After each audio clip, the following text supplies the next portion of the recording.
Assalamualaikum warahmatullahi wabarakatuh. Bismillahirrahmanirrahim. Alhamdulillah. Wassalatu wassalamu ala rasulillah wa ala alihi wa sahbihi wa mawalah. Amma ba'du. Pemirsa yang budiman, alhamdulillah Tarakan sudah punya perda pengelolaan zakat. Setelah disahkan oleh bapak-bapak kita yang terhormat di DPRD Kota Tarakan sebagai perda usulan dari eksekutif, yaitu dari Bapak Wali Kota. Kedua lembaga negara ini alhamdulillah sudah bersepakat untuk menciptakan sebuah kebajikan. Bahkan saya menyebutnya sebagai sebuah amal jariah, karena mereka menjadi pemimpin dan mereka mampu memanfaatkan kepemimpinannya untuk membela, mendukung, memudahkan urusan agama, yaitu perda pengelolaan zakat di Kota Tarakan. Sesungguhnya perda ini adalah turunan dari Undang-Undang Nomor 23 Tahun 2011, Peraturan Pemerintah, Peraturan Menteri Agama, dan terus sampai ke bawah, maka muncullah peraturan daerah. Apakah semua daerah punya? Belum tentu. Karena kesadaran keterpanggilan seorang kepala daerah sangat menentukan. Alhamdulillah, apa yang ingin kita cita-citakan itu sudah tercapai. Apa manfaatnya perda buat kita semua? Motivasi kita, tujuan kita tidak lain adalah membantu kaum du'afa, fakir miskin. Begitu banyak mereka ada di sekitar kita. Tidak mungkin mereka hanya dibantu oleh 1-2 orang. Mereka butuh hidup yang layak. Mungkin rumah mereka tidak layak, perlu kita perbaiki, renovasi. Atau kalau perlu kita bangunkan yang layak. Anak-anak mereka tidak sekolah. Apalagi di masa COVID seperti saat ini. Mereka bisa terputus sekolahnya, atau bahkan mereka tidak bisa mengikuti pelajaran karena mesti menggunakan fasilitas smartphone. Punya smartphone juga harus punya pulsa yang cukup untuk paket data. Begitu banyak kesusahan. Orang tuanya mungkin di PHK. Ibunya yang biasa menjadi tukang cuci di rumah-rumah makan juga mungkin sudah diberhentikan karena rumah makannya pun tidak bisa berjalan dengan baik. Nah, kita sebagai umat Islam yang punya kewajiban zakat menjadi rukun Islam buat kita. Sebenarnya tanpa undang-undang, tanpa perda, kita sudah punya ayat Al-Quran. Khudz min amwalahum sodakotan. Allah yang perintahkan ambil zakat. Ya, kalau bisa dibilang seandainya kita ini sistem pemerintahan Islam, maka akan ada Pol PP yang datang ke pintu-pintu rumah kita mengetuk untuk mengambil zakat kita. Ya, dan itu kita tidak bisa mengelak. Karena itu bukan perintah Pol PP, bukan perintah wali kota, bukan perintah presiden, tapi perintah langsung dari Allah melalui Al-Quran. Ambil zakat mereka. Tapi syukurlah kita tidak seperti itu. Masih dibangun kesadaran. Ya, masih dibutuhkan keterpanggilan kita. Karena 2,5% haknya tadi anak miskin, anak yatim, fakir miskin, uang mereka ada di dalam dompet kita. Uang mereka ada di dalam rekening kita. Dan itulah yang dikehendaki dengan undang-undang, dengan perda, agar kita mengeluarkan rezeki kita untuk kaum du'afa. Memang berat kalau dikeluarkan sekaligus. Ya, bayangkan kalau kita punya uang 2 juta, maka zakatnya adalah 50.000. Kalau kita keluarkan sekaligus dalam 1 tahun, 50.000 dikali 12, maka kita akan mengeluarkan uang 600.000. Biasanya kita keluarkan di bulan puasa.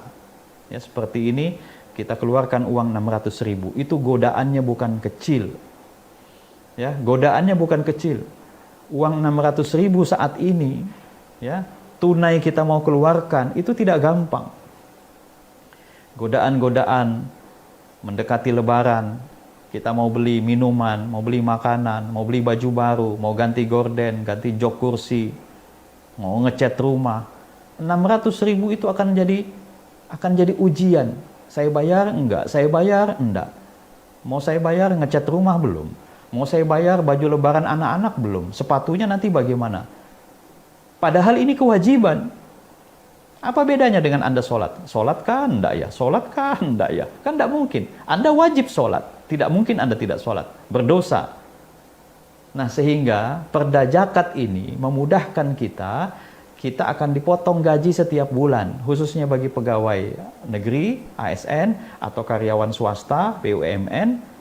Gaji kita akan dipotong oleh bendahara 2,5%. Kalau 2 juta, akan dipotong 50.000. Ketika kita terima amplop, ya, gaji kita terima amplop yang isinya misalnya 2 juta. 2 juta itu kalau uang 50 ribuan itu 40 lembar. Ya, 40 lembar uang 50-an itu 2 juta. Oleh bendahara ditarik 1 lembar untuk zakat. Maka kita masih bisa bawa pulang 39 lembar uang 50-an. Masih cukup itu masuk ke toko-toko. Masih cukup buat beli kue, buat beli makanan. Masih bisa kita belanjakan. Karena hanya 1 lembar, uang 50 diambil dari 40 lembar yang kita punya. Tapi 50 ribu 1 lembar itu, ditambah dengan 50 ribu dari pegawai yang lain, ditambah 50 ribu dari pegawai lain, dikumpulkan. Saya pernah menghitung-hitung, di Tarakan ini bisa dikumpulkan uang dari zakat profesi sampai 20 miliar. Itu baru dari ASN, baru dari karyawan swasta, BUMN, BUMD. Belum dari petambak, belum dari pedagang yang ada di Guser, belum dari pedagang yang ada di THM, yang di mana-mana, belum. Itu baru karyawan tetap yang punya penghasilan tiap bulan. Luar biasa, kalau uang itu bisa kita kumpulkan, bapak-bapak, ibu-ibu akan menjadi pejuang-pejuang zakat. Bapak ibu akan menjadi mujahid-mujahid zakat yang dengan uang 50 ribu kita, dengan uang 100 ribu kita yang dikumpulkan jadi puluhan miliar, maka akan sekian banyak, sekian ratus fakir miskin kaum du'afa yang bisa kita berdayakan. Bukan saja kita kasih sembako, bukan saja kita sekolahkan anaknya, bukan kita bangunkan rumahnya, tapi kita bisa kasih dia modal usaha. Kita kasih dia 2 juta, 3 juta, 5 juta, kita kasih modal usaha, dia bangun usaha, dia berdaya. Mungkin tahun ini kita berikan dia zakat. Mungkin tahun ini kita berikan modal usaha. Tapi percayalah, zakat itu akan menjadi tumbuh dan berkembang. Siapa tahu Allah mengizinkan tahun depan dia menjadi muzaki. Hari ini dia mustahik, yang akan datang dia jadi muzaki. Maka zakatnya akan kita berikan ke mustahik yang lain. Begitu seterusnya. Luar biasa. Itulah sebabnya zakat, salah satu pengertian zakat itu adalah tumbuh, berkembang. Karena dia akan bisa memberdayakan fakir miskin. Untuk itu, kaum muslimin dan muslimat, mari kita bayarkan zakat kita. Karena itu menjadi kewajiban yang harus kita tunaikan. Dan insya Allah, zakat kita akan bermanfaat bagi kaum fakir miskin, kaum du'afa, anak yatim, sehingga kita bisa mulia di sisi Allah Subhanahu wa ta'ala. Mudah-mudahan ada manfaatnya. Wabillahi taufiq wal hidayah. Assalamualaikum warahmatullahi wabarakatuh.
Kami, keluarga besar SMA Muhammadiyah Tarakan, mengucapkan selamat menunaikan ibadah puasa Ramadan 1442 Hijriah. Marhaban ya Ramadan.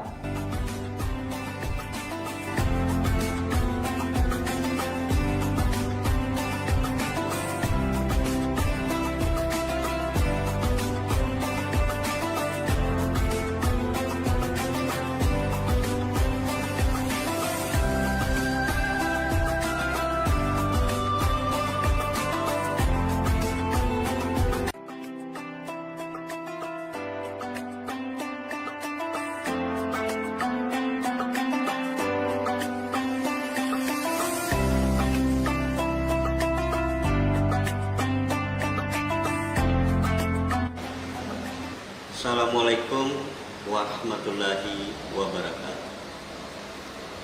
Marhaban ya Ramadan. Saat tepat menyucikan diri dari segala dosa. Di bulan ini semua pintu maaf terbuka. Mari perbaiki diri, perbaiki ibadah, dan perbanyak kebaikan. Segenap kader dan pengurus Partai Demokrat Kota Tarakan mengucapkan selamat menunaikan ibadah puasa di bulan suci Ramadan 1442 Hijriah. Wabillahi taufiq wal hidayah. Assalamualaikum warahmatullahi wabarakatuh.